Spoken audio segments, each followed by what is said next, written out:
A well-bred lady knows two things above all else: her place in the society and the precise moment she is about to be ruined.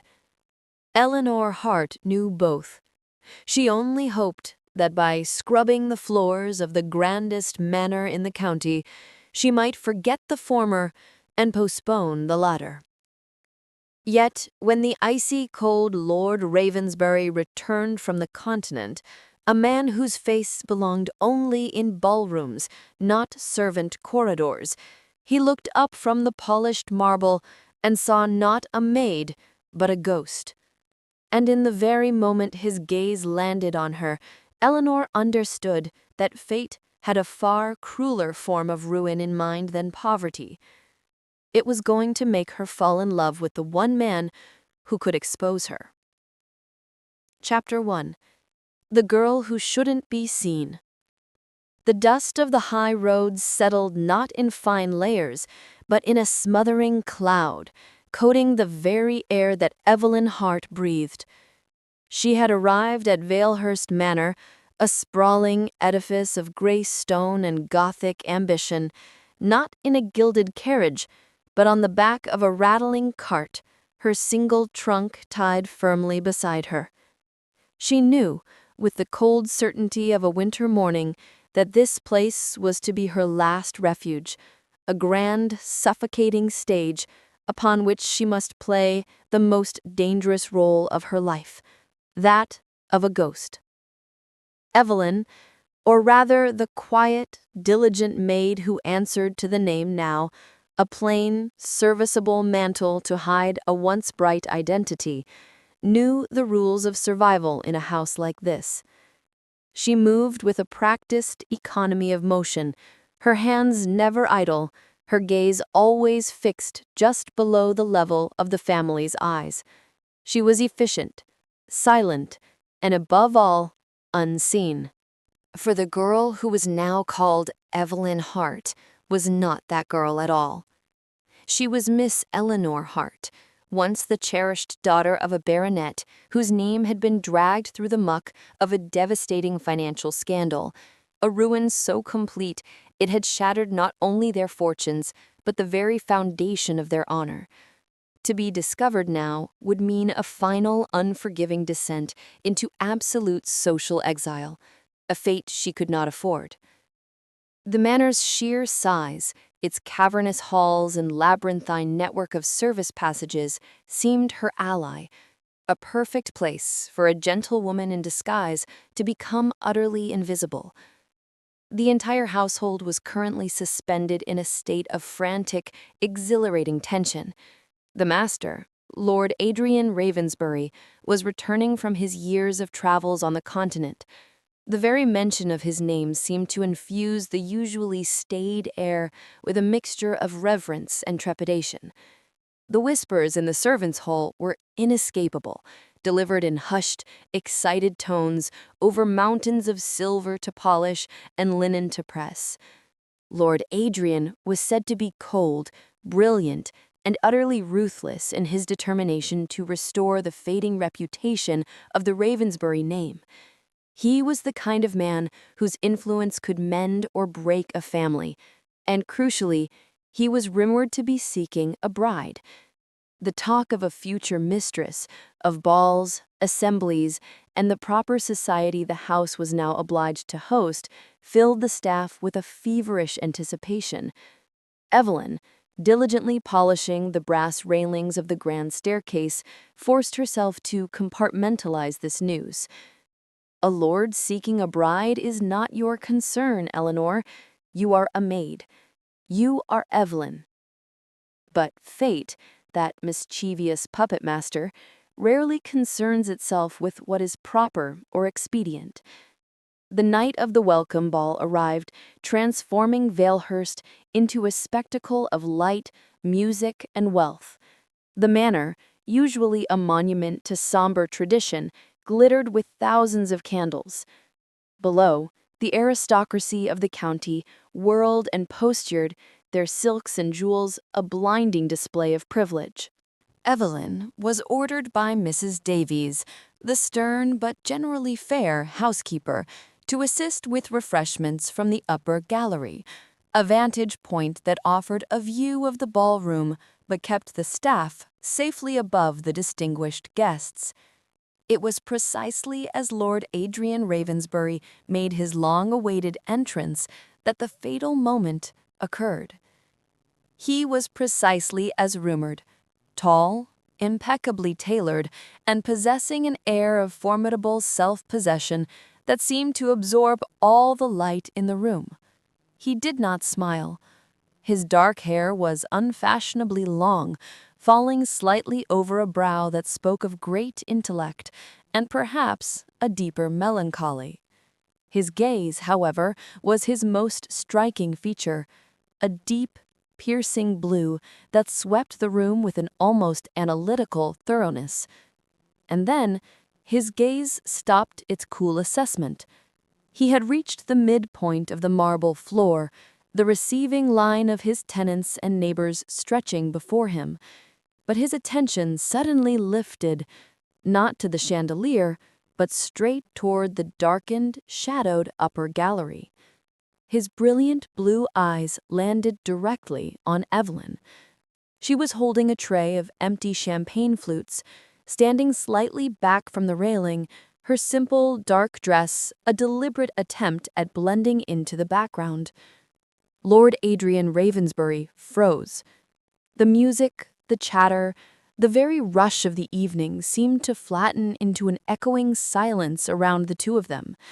His sophisticated veneer cracked, revealing a raw, startled vulnerability.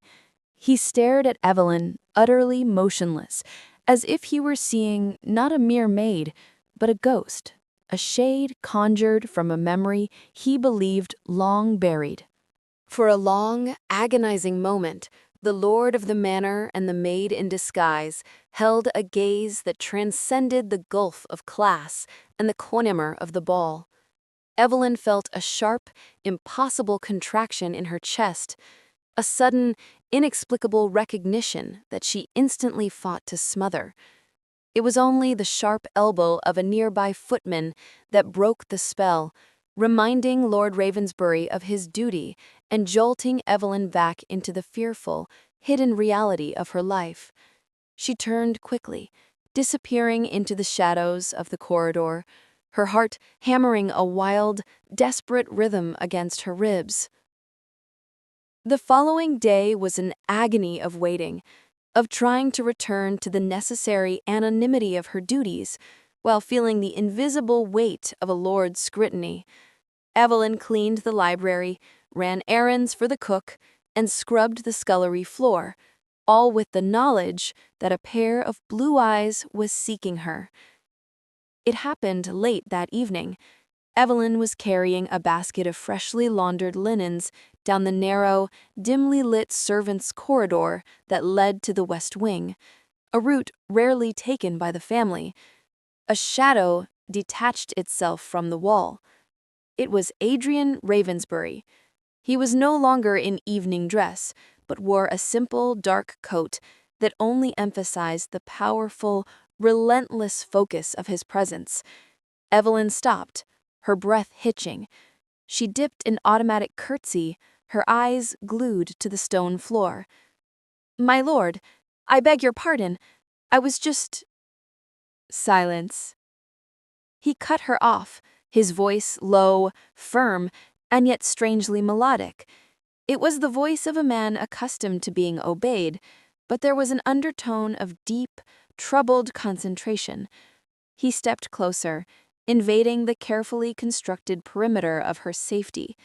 The basket of linens became a poor, flimsy shield. "Look at me," he commanded. Slowly, reluctantly, Evelyn raised her head. The electric blue of his eyes in the gloom of the corridor was startling. They were searching, not with the arrogance of a master, but with the desperation of a man seeking a missing piece of himself. "I know you," he stated, his voice barely above a whisper. Evelyn's terror spiked, turning her blood to ice. She forced herself to maintain a blank, obedient expression. "My lord, I am Evelyn Hart. I have been at Valehurst these 3 weeks. We have never met." He shook his head, a gesture of deep, profound frustration. "Do not lie to me.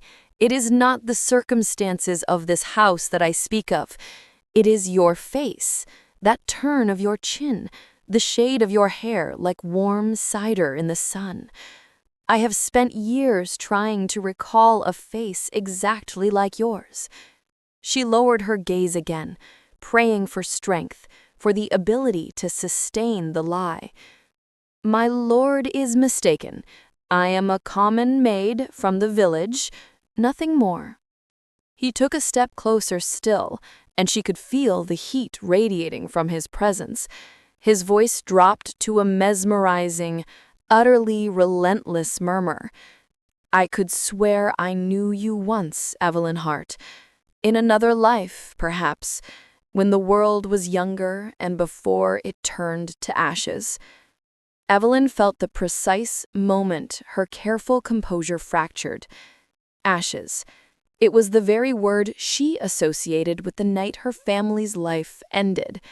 She fought down the sudden, instinctive need to clutch at her collar, where she wore the small, scarred locket that contained the only proof of her true identity.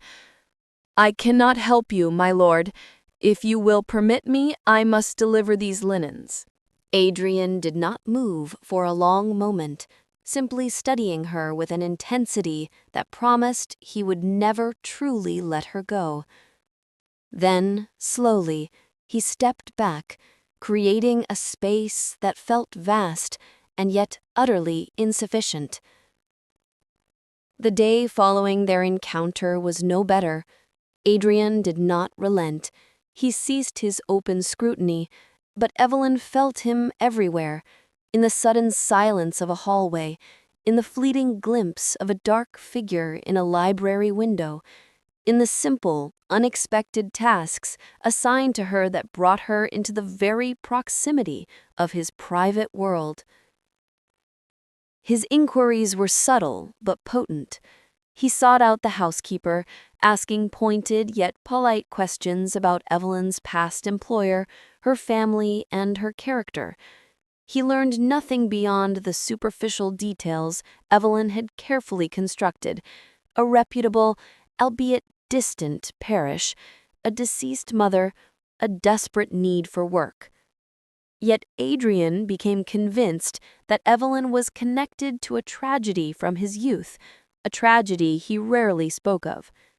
He had been a boy, perhaps 10 years old, visiting a neighboring estate years ago when a fire had broken out. He remembered the desperate chaos, the smoke, and a young girl he had tried to help, a girl he had promised to protect, who was subsequently lost in the inferno and its aftermath. He had never found her again. Evelyn, meanwhile, was in a state of barely contained panic. Adrian's relentless probing, his strange, potent sense of recognition, was chipping away at the foundation of her security. If he learned her true name, Eleanor Hart, she risked the total ruin she had spent years desperately avoiding. Still, the fear was complicated by something utterly foreign to her current life, a dangerous, humming tension that ran like a live wire between them. When their eyes met, usually by accident in the shadowed recesses of the house, it was not merely fear that gripped her. It was a scorching, undeniable chemistry. Their stolen glances were unbearable, not because they risked exposure, but because they held a potent, bewildering intimacy. His face, so cold to the world, seemed to soften only when he looked at her, his desperation reflecting a memory that she, too, now dared to graze in the darkest corners of her mind. Adrian Ravensbury, the formidable lord of the manor, was seeking a truth that would destroy her. Yet in his eyes, Evelyn was beginning to see the glimmer of a soul-deep connection she never believed she would experience again. Adrian stood alone in his vast, echoing study, the heavy scent of old leather and coal smoke filling the air. He held a small, silver-framed photograph he had carried with him for 2 decades. It was the image of a child, a boy and a girl standing stiffly by a fountain. He traced the face of the girl with a thumb, a delicate, sweet face with hair that, even in the dull monochrome of the photograph, possessed the exact shade of warm cider he had noticed on his new maid. He returned the photograph to its hidden compartment. He knew the risk he was taking. His family demanded he marry well, secure their legacy, and act with the decorum due his rank. To be obsessed with a maid, to allow his thoughts to linger so completely upon a servant, was an act of profound self-sabotage. But the girl he had tried to save had been a promise, a debt owed to his very sense of honor. He had failed her then. He would not fail to find the truth now. He took a slow, deep breath, the chill determination settling over him once more. The maid, Eleanor Hart, was his last link to the past, and he would use every resource at his disposal, every tool of his formidable intellect, to unearth her secrets. Meanwhile, Evelyn, huddled in her small, cold attic room, extinguished her sputtering candle. The darkness offered little comfort. She pressed her fingers to her lips, remembering the intensity of his gaze, the desperate conviction in his low voice. She feared him. She feared what he represented, the exposure, the scandal, the absolute ruin. But in the lonely silence of the night, she also faced a terrifying, beautiful truth. The man who was most likely to destroy her carefully constructed life was also the one man she realized, with a startling, painful clarity, she had never truly forgotten. He knew me once. The memory of the ball, of his eyes lifting, cutting through the glittering divide of their stations, affirmed Adrian's private vow to uncover the truth of the girl who should not be seen. Chapter 2. A lord should not want a maid. Adrian Ravensbury was a man who believed in order, logic, and the unyielding rules of society. His life was structured by duty, reputation, and the cold calculations required to restore his family's standing in the ton. Yet his meticulous world was now thrown into glorious, unsettling chaos by the presence of a mere maid. He could not stop watching her. Evelyn moved through Valehurst's grand rooms like water flows over stone, silent, graceful, and utterly out of place. She possessed none of the rough, practical haste of the other stuff. Her posture was too straight. Her hands, though capable of scrubbing floors, retained a delicate structure, and when she spoke, the tone carried the softness of a lady, not the harsh economy of servitude. Every instinct Adrian possessed, the political, the social, the familial, screamed at him to cease this obsession. He was a lord. He was expected to marry an heiress of impeccable lineage, like his childhood friend, Lady Clarissa Blackthorne, whose name was whispered alongside his in every drawing room in the county. Eleanor Hart was a maid, an employee, a figure beneath consideration. That alone made desire utterly impossible. To even consider such an attachment was to invite ruin, scandal, and the final demolition of his family's long-suffering reputation. Yet propriety meant nothing when Adrian found himself staring at the elegant nape of her neck as she polished a distant mirror, or listening intently for the soft rhythm of her footsteps in the hallway outside his study. He found reasons, flimsy as old lace, to require service in the East Wing or to request a forgotten letter from the library, any excuse that might bring her into the orbit of his dangerous proximity. He yearned for her in ways entirely improper, a pull so profound it felt like a betrayal of his rank. He did not want her merely to satisfy his curiosity about the past. He wanted the reality of her presence, the touch of her hand, the truth hiding behind the wide, fearful eyes she cast up at him. But fate, that irreverent playwright, seemed to mock their constraints, ensuring that what was proper was perpetually dismissed for the sake of drama. The East Wing of Valehurst was a place of shadows and forgotten things, reserved only for grand occasions and deep cleans once a year. It was here, amidst dusty crates of discontinued velvet and draped furniture, that Evelyn was assigned the task of overseeing the removal of superfluous wall hangings. She hated the isolation of the wing. The air was cold, and every echo seemed to carry a whisper of the past she was fleeing. She lifted a heavy cloth from what appeared to be a very old, small portrait tucked away in a shadowed corner. The breath left her lungs in a silent gasp. It was Adrian. Adrian as a boy, perhaps 11 or 12, dressed in a surprisingly cheerful blue coat, his expression already showing the solemnity that defined him now. But beside him stood a girl with soft, cider-colored hair and eyes that looked up at the boy with adoration. A girl who looked strikingly, undeniably like Evelyn herself. The clothing was different. The background was that of a sunny garden, not a manor in the chill of November, but the resemblance was absolute. This was not merely a girl from his past, this was her.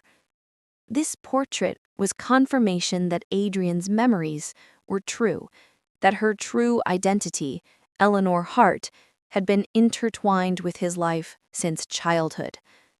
Panic, cold and suffocating, seized her.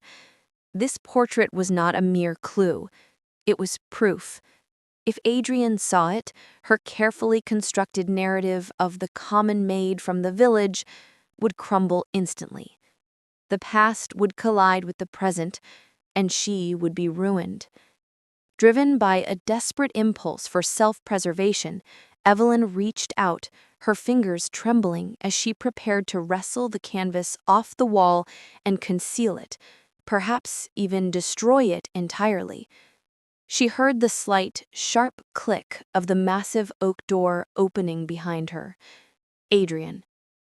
He caught her in the act.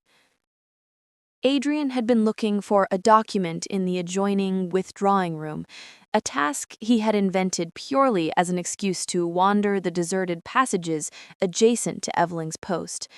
He saw her framed in the dust-filled shaft of light, filtering through the window, her back to him, her hands grappling with the ancient, framed painting. The moment she spun around, her eyes wide with fear and guilt, the confrontation was inevitable. The painting, momentarily free of her grasp, swung slightly on its wire, the faces of the children fixed in the eternal silence of the canvas. Adrian's gaze snapped from the maid's terrified face to the portrait on the wall. He recognized the setting, the Hart family's long-destroyed conservatory. He recognized the boy, himself. And then his eyes fell upon the girl beside him, the girl who had been the subject of 2 decades of half-formed guilt and haunting memory. He did not need the maid to speak. The truth was there, hanging in the dusty air between them, immortalized on the canvas. His voice shook, not with the cold anger she might have expected from a lord whose maid was caught tampering with property, but with a raw, almost desperate vulnerability. "What are you hiding from me, Evelyn?" He took a step towards her, and another. "Tell me. Look at that girl. Look at me." and tell me, what is the truth? Who are you really?" The question was not a demand, it was a plea. He saw the shift in her eyes, the sudden, terrible knowledge that she had been trapped.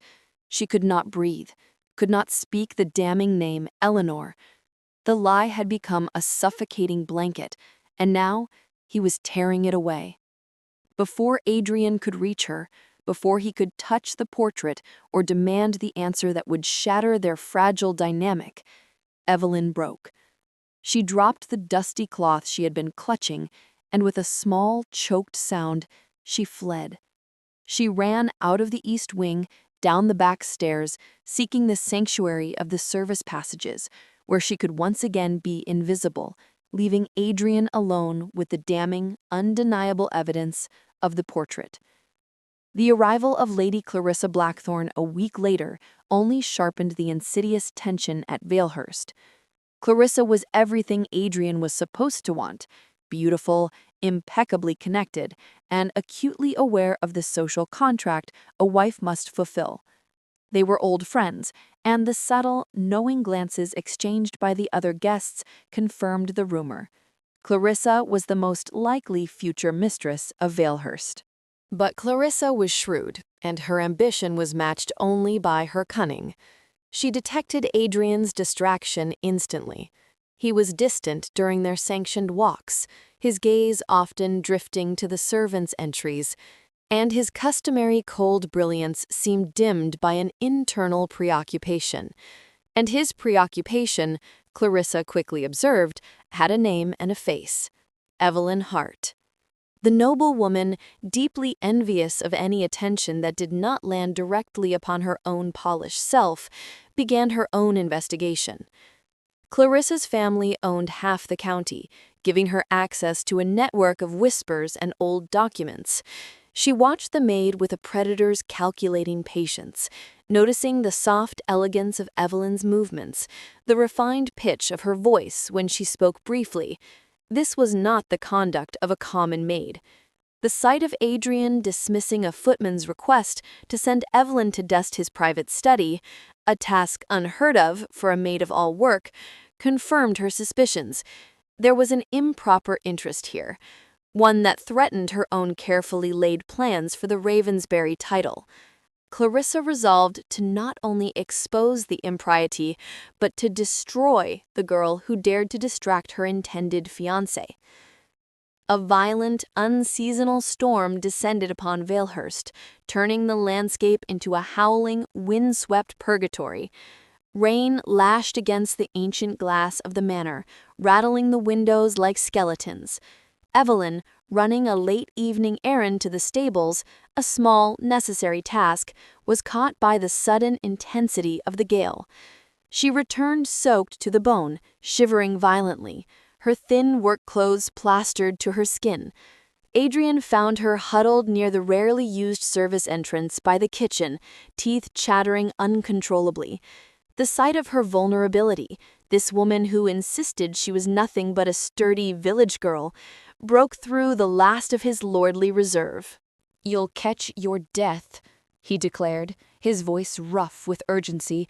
He did not ask her to go to the housekeeper or the staff wing. Instead, he led her directly to his private study, a space of masculine privacy and imposing wealth, a space where she absolutely did not belong. He ordered her to stand near the roaring fire, pulled a heavy, scratchy wool blanket from a nearby chaise, and draped it roughly over her shoulders. "Dry yourself. I will send for tea." The moment the door closed behind the servant he dispatched, the charged silence of the room grew enormous. They argued, Adrian demanding to know why she ran from the truth, Evelyn fiercely defending her right to privacy and the necessity of her deception. "You cannot pursue this," she cried, pulling the blanket tighter, the firelight catching the desperate sheen in her eyes. "It changes nothing. I am who I am here, a maid, and you are Lord Ravensbury. You have a duty to your family, to Lady Clarissa." "Damn my duty," Adrian hissed, taking a step toward her. "I have a memory, Evelyn. I have a promise I failed to keep to a girl I once knew, and that promise is tied to the fear in your eyes. Do you not see? You are forcing me to question everything I believe in." The argument reached a sudden, violent break, exhausting the air between them. They softened, the fear and the frustration giving way to a shared, agonizing awareness of the impossible gulf between them. Adrian reached out, his hand trembling slightly, and gently pushed a wet strand of hair from her cheek. His thumb rested against her delicate skin, a touch too intimate, too possessive for a lord to give a maid, especially in the privacy of his study. He leaned closer, his deep blue eyes burning with an intense, captivating mixture of desperation and desire. He murmured, his voice thick with yearning, "Tell me who you are, truly. Tell me the name you lost." Their breath mingled. Their lips were inches apart, separated only by the silent, agonizing weight of their class difference. It was a nearly kiss, a moment of profound, reckless surrender that promised to shatter their worlds. The sharp, authoritative rapping on the door, immediately followed by the bustling, apologetic entry of Mrs. Davies, the housekeeper, shattered the intimacy.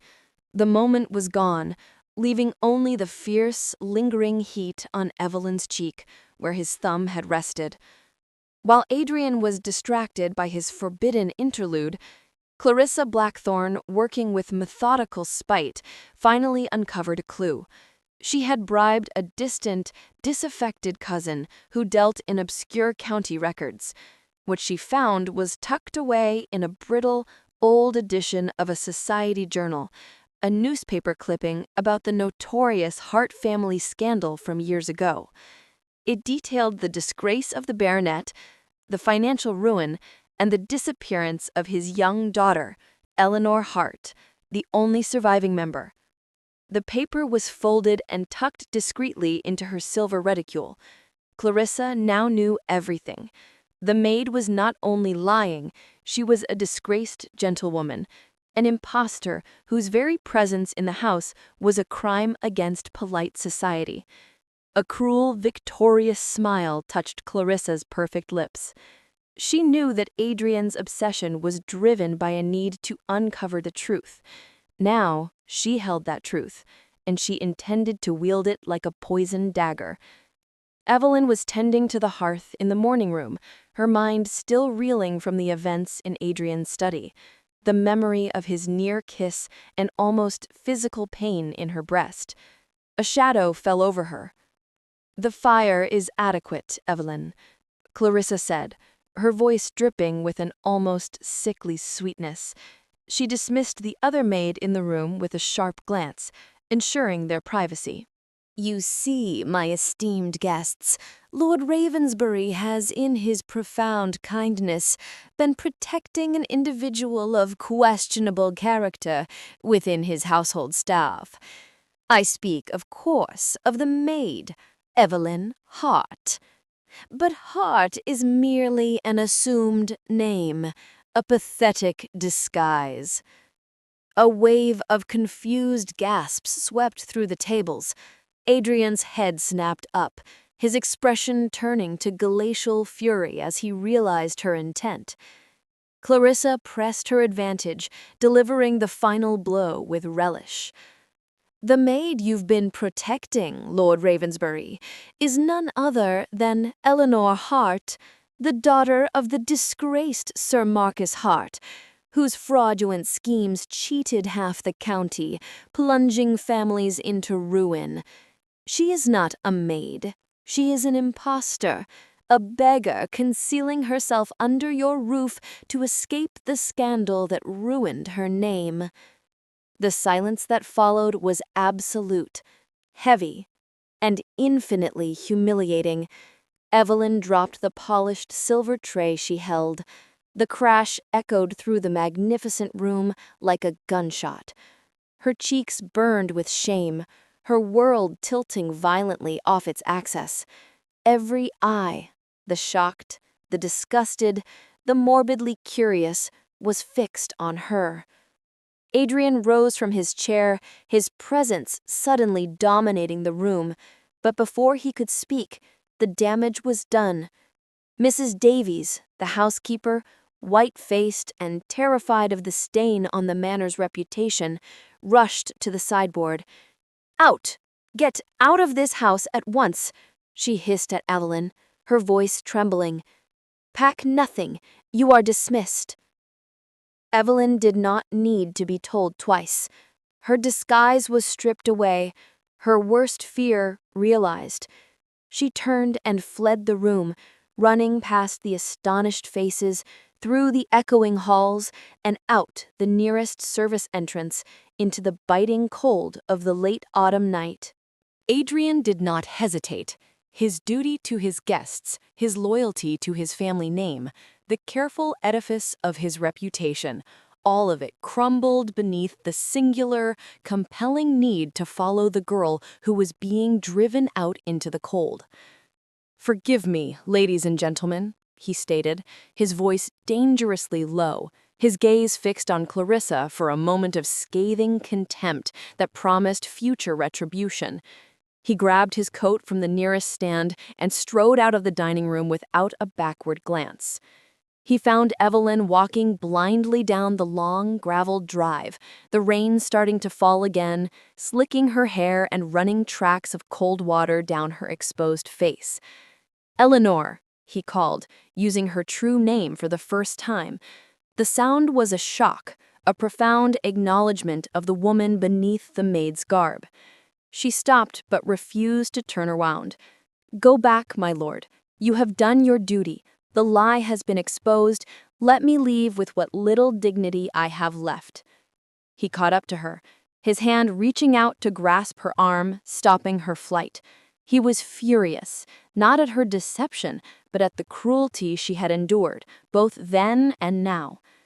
"I demand the truth from your own lips," he stated, his grip firm. "Now."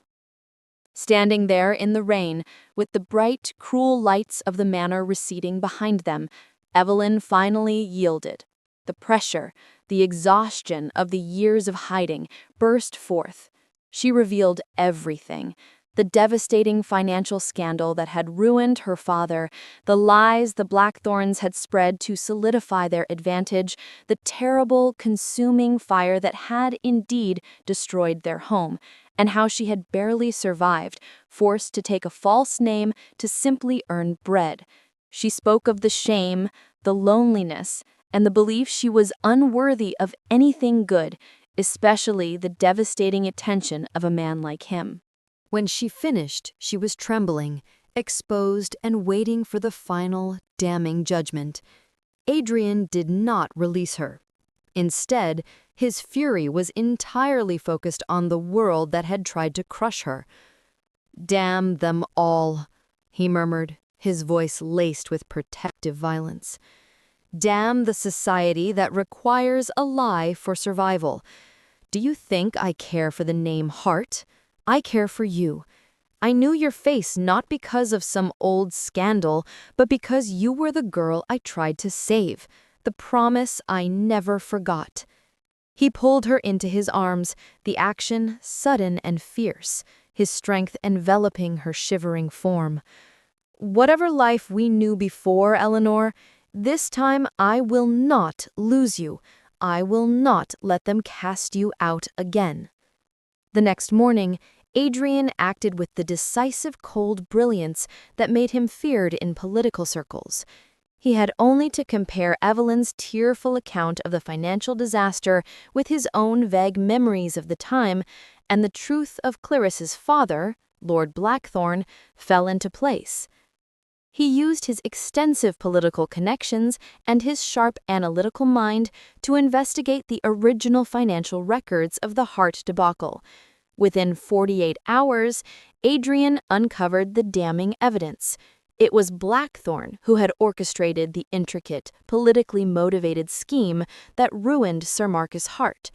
Hart had been set up, his name publicly destroyed, allowing the Blackthornes to acquire valuable land and eliminate a political rival.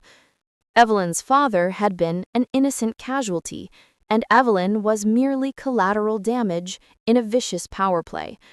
The true villain was not the ruined girl, but the noble family now sitting at his dinner table, pretending to be his allies. Adrian arrived without Evelyn, a solitary, formidable figure. He went directly to Lord Blackthorne, a man already preening from his daughter's triumph. Adrian's confrontation was quiet, controlled, and delivered with devastating precision, laying out the evidence of the 20-year-old deceit. The resulting scene was one of unparalleled social destruction. Adrian, known for his integrity, presented irrefutable proof, the documents, the transactions, the witnesses, that Blackthorne had committed the original fraud and deliberately ruined the Hart name. Blackthorne was left sputtering, his reputation instantaneously vaporized. Clarissa, exposed as her father's accomplice and a vicious schemer, was ushered out in disgrace, her future dashed. The Tun, though inherently resistant to change, was forced to accept the new reality. Eleanor Hart's name was officially cleared. She was not a ruined woman, but an innocent victim of political villainy. The whispers began to shift from condemnation to awe, a true heroine rescued by her champion. A week later, the storm had passed. Valehurst was quiet again, the scent of scandal replaced by the damp earth and the promise of spring. Adrian returned to the manor. He found Eleanor, no longer Evelyn, no longer a maid, standing in the quiet beauty of the old rose garden, a place she had instinctively wandered to. It was here, she suddenly remembered, that she and Adrian, as children, had once played tag, the stone bench where she now stood, having served as their fortress. Adrian approached her slowly, his customary reserve softened by a profound tenderness. He did not speak of the society he had conquered, nor the villain he had destroyed. He spoke only of them. He knelt before her, not in a traditional, expectant proposal. That formality would come later when her standing was perfectly restored, but in an act of deep humility and devotion. "Eleanor," he said, his eyes holding hers with an unwavering, eternal commitment, "I do not kneel for a formality. I kneel in apology for the cruelty you endured, and in devotion to the woman you became. I was looking for the truth of my past, but I found my future in your eyes." He reached out and gently took her hands in his. "I knew your face from the very beginning, Eleanor, because my heart remembered you long before my mind could. You were not a ghost of the past. You were fate, finally catching up to me." He rose then, pulling her gently to her feet. The remaining distance between them was obliterated. His kiss was soft, reverent, and utterly world-shifting. It was not the desperate, nearly kiss of the storm, but the sure, deep convergence of two souls finally aligned against the world. Eleanor Hart, standing in the cold light of the rescued rose garden, felt the weight of her disguise fall away entirely. She was no longer the hidden girl of a ruined family, terrified of exposure. She was simply Eleanor, the woman Adrian Ravensbury had always been destined to love, a truth that defied class, society, and the very machinations of fate.